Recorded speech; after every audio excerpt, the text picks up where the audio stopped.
Don't we love how it looks like I'm driving a cop car?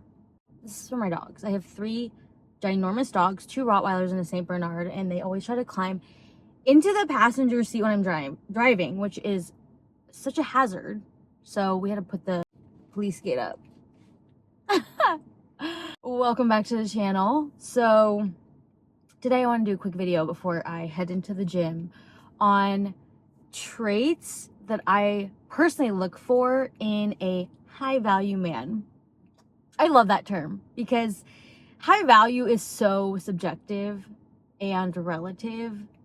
So what's high value to me could be totally different than what is high value to you because you look for different qualities, and that's okay. But I did want to share with you the traits that I look for in what I would consider a high value man. And I'm currently in my dating season.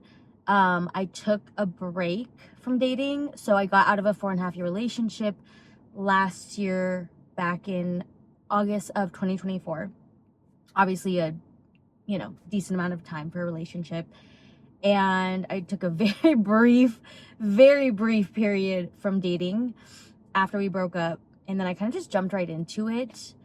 I don't feel like I was not looking for like a rebound.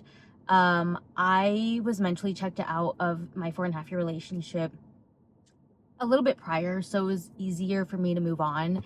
So I transitioned into dating and still feel like I was finding myself and figuring out what I wanted. And I was just getting exhausted from dating because it's a lot of time and energy to put into people who you hope are your forever person, but then end up not being, and you have to kind of like repair and put your heart together. So I took a break from dating.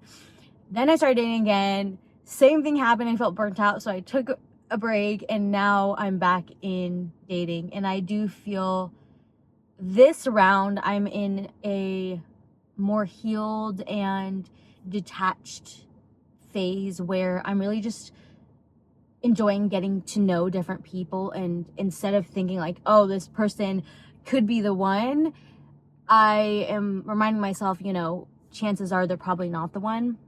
And I think I've said this in a prior video, but it's easy to forget. But chances are they're probably not the one, but they are here to teach me more about myself, most importantly. And number 2, teach me more about, qualities that I enjoy and don't enjoy in a partner and other people in general.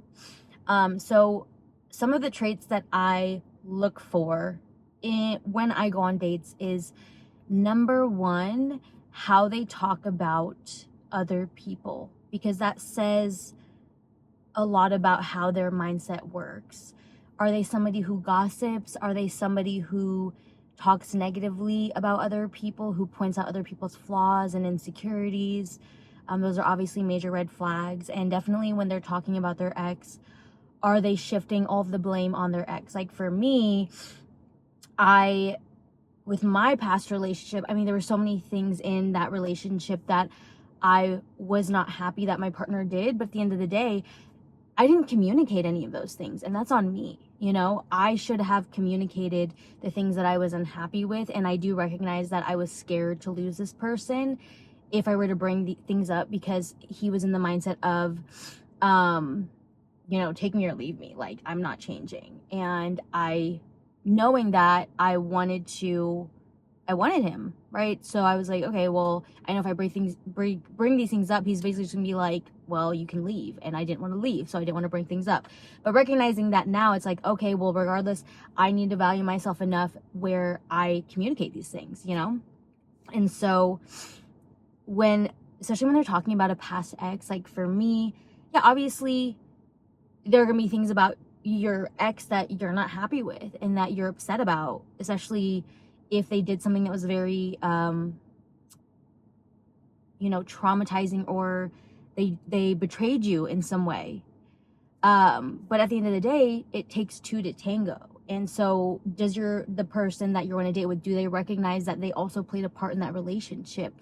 And do they own up to their mistakes and take accountability for their part in the relationship? So like for me, I'm able to say, yeah, my partner did these things that I do not think were okay, but at the end of the day, I'm not perfect and there are things that I need to work on, and being with him at the end of the day was a lesson for me, for both of us, right? So how do they talk about their relationships with other people?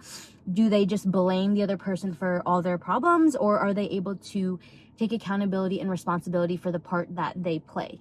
Because again, it always takes two to tango. And if, like, for example, if somebody in their life is horrifically toxic, they always have the power to walk away. So even them not acknowledging that they're the ones who stayed in an abusive relationship, or they chose to stay, that's someone who struggles to take accountability. And so if you guys have future issues and you bring up something that you want to work through or talk about or are not happy with, they may struggle or not be able to take accountability for their part and not acknowledge how you feel. And you cannot resolve conflict if somebody's not able to take accountability and say, hey, you know what, I see your point of view, I'm willing to work on this, and have that humility to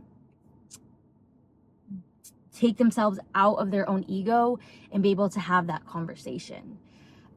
So that's number one, which is huge, is like, how do they talk about other people? And when they talk about other people, do they also acknowledge their part in a situation, in a relationship? That's definitely something massive that I look for. Number two is, do their actions match their words? So like, if they say they're going to do something, do they actually follow through? And this is something that I feel like I didn't learn until after my last relationship, where a lot of the things that he said, he never followed through on. And I never brought it up because, again, I was scared to. But I should have, in like going back, what I would have done differently is, number one, been more patient, because I jumped into that relationship very quickly. Like, I'm very all or nothing when it comes to relationship, and that's something that I'm actively working through, is not just like putting all my eggs in one basket as soon as I go on one date and think this person is like God. That's definitely something that I've struggled with in the past. And so, do their actions match their words? And it's not about nagging them or even, being on their case or their butt about it.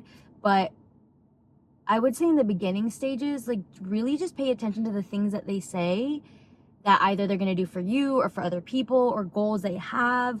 Like, maybe they say they're going to like lose weight or do this or do that. Do they actually follow through on those things that they tell you? And if they don't, are they able to acknowledge, I know I said this and I didn't follow through, and that's on me? Again, are they able to take that accountability? Like, for me, if I tell somebody, I'm very big on being in integrity with your words. If I tell somebody I'm going to be somewhere, I do everything in my power to make sure I'm there. However, let's say I just had a terrible night's sleep and I truly feel that I need to skip out on an event that I told someone I was going to go to. Being in integrity with my word, for me, it's not about being perfect, but it's about acknowledging, hey, I'm so sorry. I know I said that I would be here. Here's a situation. And I know I'm not following through on my word. But again, just acknowledging and being accountable rather than being defensive. Like, I'm trying to think how I would even say that defensively, but I hope you know what I'm trying to say. But do their actions match their words? And you really only see this by being patient and giving them time and getting to know them over the course of several months, and not rushing things, because a lot of people can match their actions to their words short term as they're trying to impress you in the beginning stages, which anyone's going to do when they're trying to meet you, or most people are. I have gone on dates with people who really just don't care, which is remarkably refreshing. But allow them to show you whether or not there's somebody who's in integrity with their word, and do their actions follow through in their words? Because what we have to acknowledge is that it is so easy to tell somebody what they want to hear, to make all these amazing grand promises, and it's so much more difficult to actually follow through on those promises. But action is life. Action is what creates everything. Action is literally the key to life. It's like, action is everything. But because speaking is easier than taking action, that's why you have to really pay attention to the action over the words. And that's something that is so huge. The next thing I look for is somebody who has an abundance mindset and somebody who's very giving and thoughtful. So like, are they somebody who is constantly complaining about money and bills and like not having enough? That's showing me that this person, this man, has a scarcity mindset. Are they very stingy? Are they always trying to hold on to things? Are they not wanting to give? If they're at a dinner with their friends, are they wanting to pick up the check? And you have to take this into context. Obviously, if they're like at a fancy dinner with 20 people, like maybe they're not going to pay for everything. But something that I really did love about and appreciate about my ex is that he was very generous and so giving and so thoughtful and always went the extra mile. Like I remember we were at a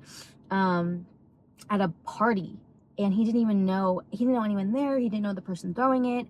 And he was helping the owner of the house take out the trash and like wash the dishes, and was just being very thoughtful. And then when we went to dinners, like he would make that effort to want to pay for other people just because, like, so somebody who's very thoughtful. And that, again, that was something that really stood out to me and still stands out to me. That's something that I really look for, is somebody who's very generous and kind and thoughtful.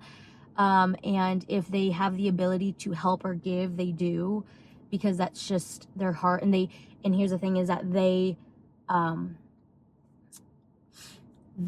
you can tell they get so much joy from giving. Like they get so much joy just from giving itself, and they're not like expecting anything in return.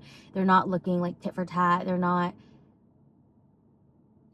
looking for anything from you. You don't feel like they're expecting anything from you. They're literally giving purely just to give from the joy from their heart.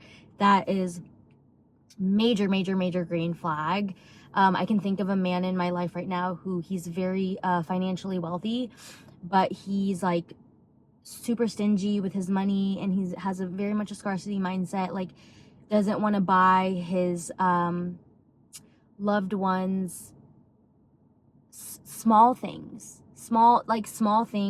when they're struggling financially, and is just like you can just feel the scarcity mindset, you know? So, and when I say loved ones, okay, I feel like I should clarify because it would give it more context. This person has a significant other who actively does not work or make money, and that is a situation, they understand that's their situation because he makes a lot of money, right? And like just for basic necessities, like she has to ask him for it, and he like if he doesn't agree or like the item, even if it's a basic necessity, he won't give her permission to buy it. And to me, that just signals someone who's just has such a scarcity mindset and like can't take themselves out of their own shoes and think about, okay, I may not understand or like this purchase, but if it is a necessity or valuable for this other person who I care about and love, then it is important, you know? So just being able to take yourself out of your own ego and your own mind and your own selfishness, and being able to give to other people, especially when you have the means to give, is such an important quality to look for in a partner, because it's not even like with just finances, it's how they're going to treat everything with like compliments and time and energy and attention, all of which is needed for a thriving long-term relationship. So those are just 3 things that I want to touch on today before I get my butt into the gym. Pray for me, guys. I am so tired right now, and I think I'm allergic to my new face wash. So like my whole face is, you can't tell, I don't think, because I'm wearing makeup, but like my whole face is so inflamed, and my eyes, like it's hard for me to keep them open because they're like so puffy. But the face wash is so good. Like it works, other than me being allergic, it works so well. Anyways, I'm rambling, but I hope you have an amazing day, and yeah, bye guys.